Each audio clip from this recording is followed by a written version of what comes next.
केंद्रीय गृह मंत्री अमित शाह ने आज भी ममता दीदी की सरकार को उखाड़ फेंकने का संकल्प दोहराया।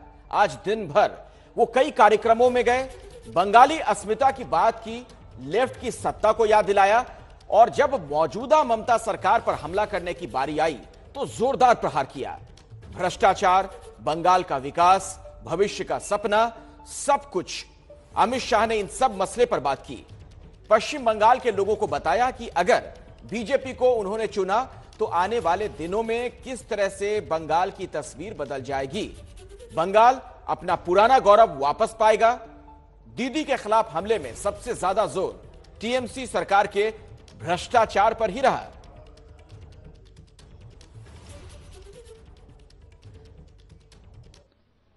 भ्रष्टाचार भी चरम सीमा पर है।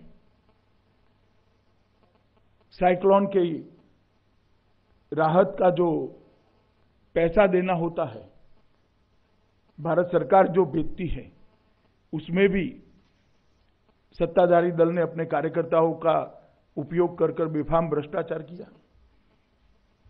मोदी जी ने गरीबों के लिए खाना भेजा, कोरोना के काल में 9 महीने तक उसके पूरे की पूरी बोरियां गायब हो गई, गरीब भूखा रहा।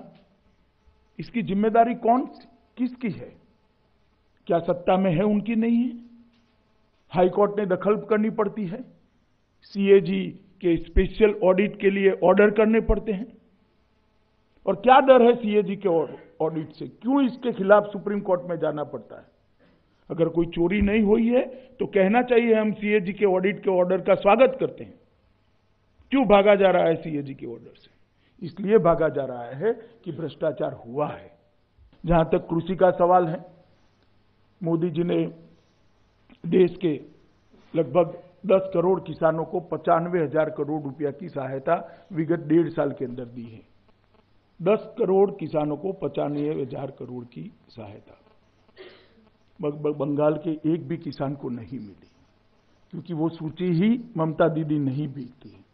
मैं बार बार ये विषय को उठा रहा हूं और बार बार इसलिए उठा रहा हूं कि चुनाव के पहले कम से कम गरीब किसान का पैसा मत रोकिए। आप क्या बिगाड़ा है उसने आपका? मोदी जी किसान के खाते में सीधा 6,000 रुपया भेज रहे हैं, आप उनको सूची नहीं भेज रहे हैं। और लगभग 23 लाख किसानों ने ऑनलाइन आवेदन किया है, आप सूची ना भेजो। उन्होंने ऑनलाइन एप्लीकेशन, इसका सर्टिफिकेशन सिर्फ आपको एक पत्र देकर करना है, वो भी आप नहीं कर रहे हो। क्यों बंगाल के किसानों को पर साल 6,000 रुपया नहीं मिलना चाहिए? आपको बता दें कि अमित शाह ने ममता सरकार और तृणमूल कांग्रेस को भी चैलेंज किया। शाह ने कहा कि ममता सरकार ने केंद्रीय योजनाओं का पैसा गरीबों और किसानों तक नहीं पहुंचने दिया। प्रति व्यक्ति आय में बढ़ोतरी में 2018-19 के देश के 32 राज्यों में बंगाल 22वें स्थान पर खड़ा रहता है। कौन जिम्मेदार है इसके लिए? प्रति व्यक्ति आय स्थिर मूल्यों पर 18-19 की, पहले मैंने जो कहा करंट प्राइसेस पर कहा, अब मैं स्थिर मूल्य पर कहता हूं, देश के 32 राज्यों में 24वें स्थान पर है। मुझे मालूम है तृणमूल तुरंत ये आंकड़ों को चैलेंज करेगी। मेरा इनको दावा है कि आप एक स्थान तय कर दीजिए, मेरा युवा मोर्चा के अध्यक्ष आपके लिए चर्चा के लिए तैयार है, वो आकर आपको चर्चा कर देगा कि आंकड़े कहां से आए हैं। एक जमाना था कि बंदरगाहों पर की आवाजाही 42% बंगाल में होती थी। आज देश की आवाजाही के लगभग 10% तक बंगाल रह गया है। कौन जिम्मेदार है इसके लिए? 1950 के दशक में देश की फार्मा इंडस्ट्री में लगभग 70% फार्मास्यूटिकल प्रोडक्ट्स का प्रोडक्शन बंगाल में होता था, जो आज गिरकर 7% रह गया है। 70% से 60%। कौन जिम्मेदार है इसके लिए? पंजाब का और बंगाल का जूट उद्योग बहुत महत्वपूर्ण था, जो रोजगारी भी देता था, किसानों को भी संबल प्रदान करता था।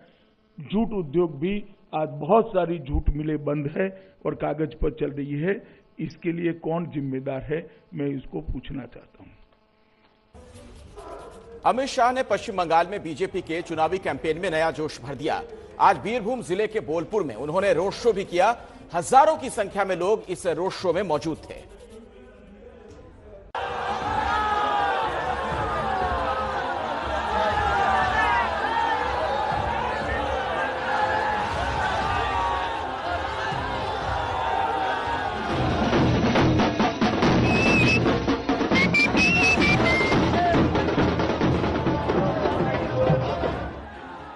जहां नजर दौड़ाइए वहां भीड़ ही भीड़। केंद्रीय गृह मंत्री अमित शाह का ये रोड शो हुआ पश्चिम बंगाल के बीरभूम जिले के बोलपुर में।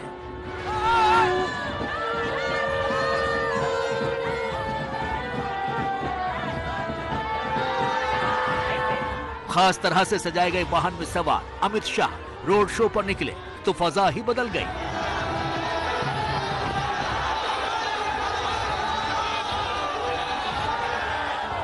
खुद अमित शाह भी रोड शो में उमड़ी भीड़ को देखकर गदगद थे। बंगाल की जनता परिवर्तन करना चाहती है।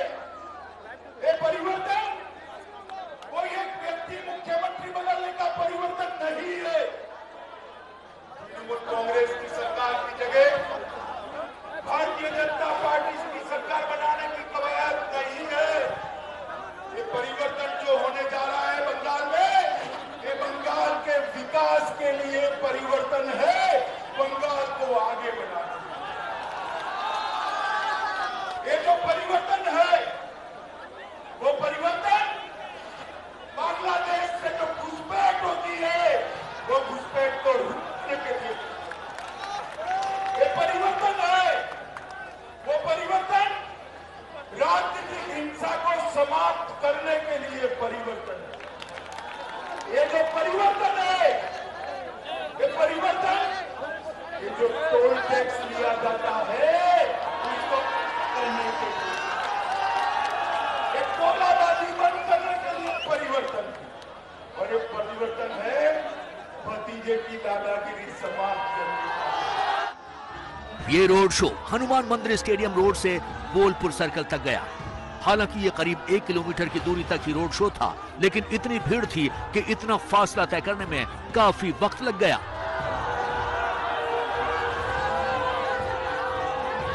अमित शाह ने ममता सरकार को उखाड़ फेंकने का आह्वान किया। मुझे बताइए बोलपुर वाले, कमल के निशान पर बटन दबाओगे ना? ममता सरकार उखाड़ फेंकोगे ना? तृणमूल कांग्रेस को उखाड़ फेंकोगे ना? मोदी जी के हाथ मजबूत करोगे ना?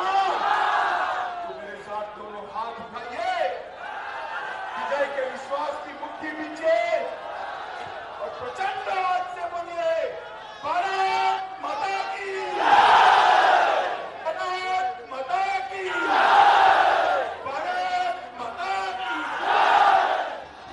बोलपुर में अमित शाह के इस रोड शो ने बीजेपी के कैंपेन में एक नया जोश भर दिया।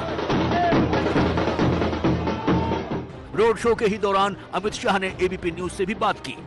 भीड़ क्या दिख रही है, क्या दर्शा रही है आपको? ये मोदी जी के प्रति जनता का विश्वास दिखा रही है और ममता के प्रति गुस्सा दिखा रही है। शुभेंदु अधिकारी आपके पार्टी में शरीक हो चुकी है, उनको किस तरीके से आप इस्तेमाल करेंगे, किस तरीके से उसको कारगर करेंगे? शुभेंदु जी बड़े नेता है, भारतीय जनता पार्टी मजबूत होगी और वो भी भाजपा के सभी नेताओं के साथ भाजपा का प्रचार करेंगे।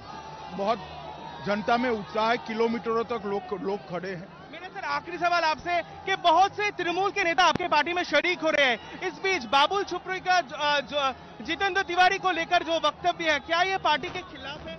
उनके व्यक्तिगत विचार है, यहाँ का नेतृत्व बाबुल सुप्रियो जी से बात करें। रोड शो से पहले गृह मंत्री अमित शाह हनुमान मंदिर भी गए। उन्होंने वहां पूजा अर्चना की। अपनी भक्ति के बाद उन्होंने रोड पर सियासी शक्ति का प्रदर्शन किया। अमित शाह के आज के रोड शो से बीजेपी बहुत उत्साहित है। संदेश है कि ममता जी जा रही है और भारतीय जनता पार्टी आ रही है। ममता जी का तानाशाही वाला शासन जा रहा है, विनाश वाला शासन जा रहा है। देखिए, हमारे बहुत सारे कार्यकर्ताओं की हत्या हुई है, बहुत सारे कार्यकर्ता घर छोड़कर यहाँ से गए, पर उसके बाद भी इस आतंक के खिलाफ लोग यहाँ पर हैं और इतना उत्साह के साथ हैं। आप देख सकते हैं, ये भारतीय जनता पार्टी के कार्यकर्ताओं का समुद्र है, जन समुद्र। जिधर आप देखेंगे हजारों की संख्या में कार्यकर्ता है। और यहीं के कार्यकर्ता है, ये भाड़े के नहीं लाए जैसे ममता जी की सभा में कलेक्टर और एसपी घेर के लाते हैं, वैसे नहीं है। ये अपने आप अपनी गाड़ी करके सभी आए हैं। ये उत्साह है और ये एक संकल्प है ममता जी को हटाने का जनता के प्रति। पश्चिम बंगाल में हालांकि चुनाव अभी साल 2021 के अप्रैल महीने में होने हैं, लेकिन बीजेपी की ये चुनावी तैयारियां बता रही हैं कि वो अपने मिशन बंगाल को कितनी गंभीरता से ले रही है। इन तस्वीरों में आपको जो कहानी दिखाई दे रही है जिस तरह का, तो मुझे लग रहा है इस बार शायद कुछ स्पेशल, बहुत ही स्पेशल कुछ परफॉर्मेंस इस बार विधानसभा चुनाव में करने वाली है भारतीय जनता पार्टी। कैमरामैन आदर्श नायर के साथ कुंतल चक्रवर्ती, एबीपी न्यूज, शांति निकेतन।